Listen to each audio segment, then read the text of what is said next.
In 1720, the smartest man in England made a 100% profit on the hottest stock in the country.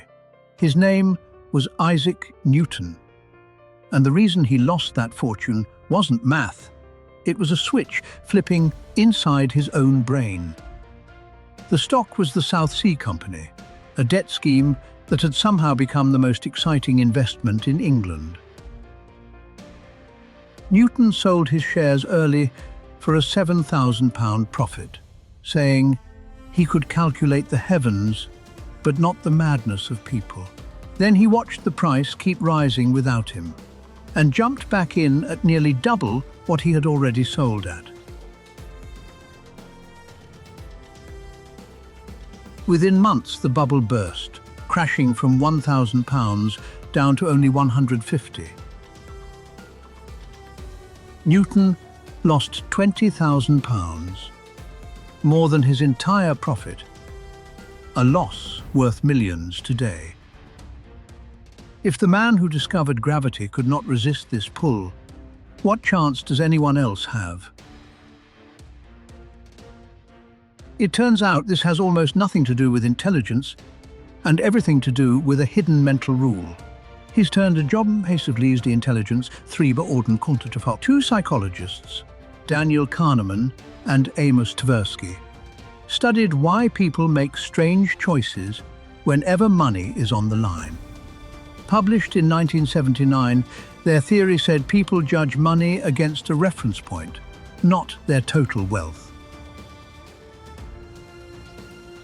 Losing $100 feels roughly twice as painful as gaining $100 feels good. They named this asymmetry loss aversion, and it quietly steers almost every financial decision people make. It explains why investors hold a falling stock for months, refusing to sell until they get back to even. It also explains why people sell a winning stock too early, terrified of watching that gain slip away. Information. This was the exact switch flipping inside Newton's brain. Losing the rising price hurt more than losing money. Kahneman later won the Nobel Prize in Economics in 2002 for this exact discovery. But understanding a bias on paper is nothing like defeating it. Even a team of Nobel winners would prove that themselves. In 1993, Bond legend John Merriweather set out to build the smartest team on Wall Street. He recruited elite bond arbitrage traders and two future Nobel Prize winners, Myron Scholes and Robert Merton. Together they built a hedge fund called Long-Term Capital Management, promising returns no one else could match. Their strategy found prices that had drifted apart, then bet heavily that they would converge again. For 3 straight years, the fund returned 21%, then 43%, then 41% after fees. Investors lined up, accepting minimum stakes of $10 million and lockups of 3 full years. In October of 1997, Scholes and Merton were awarded the Nobel Prize for their work on pricing options. By then, the fund managed more than $100 billion in trading positions worldwide. Late that year, the partners returned $2.7 billion to investors, keeping the same size positions. This quietly pushed their leverage toward $30 of bets for every dollar of their own money.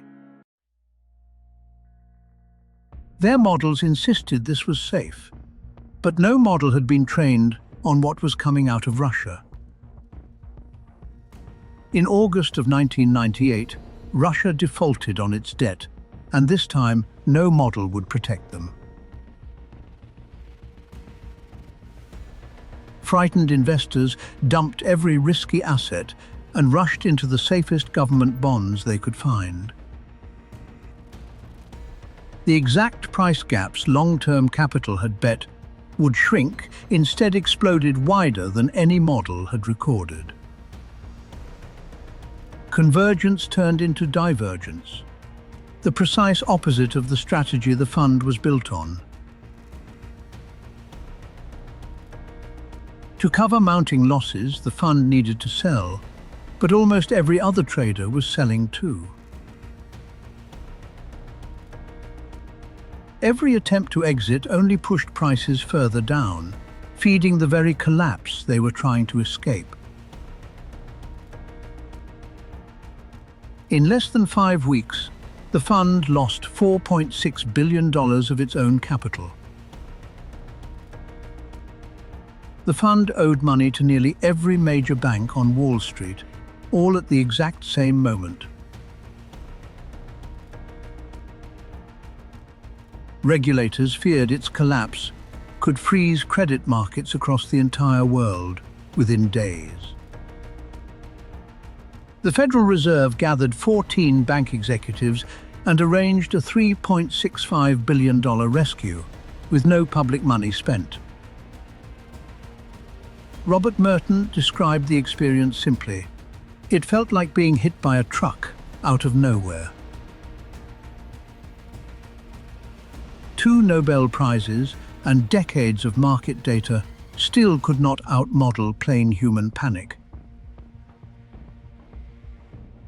The same switch that made Newton buy back in at the top made these traders keep their leverage high. Both moments happened exactly when caution mattered most, and confidence overruled the warning signs. The market rarely punishes plain stupidity.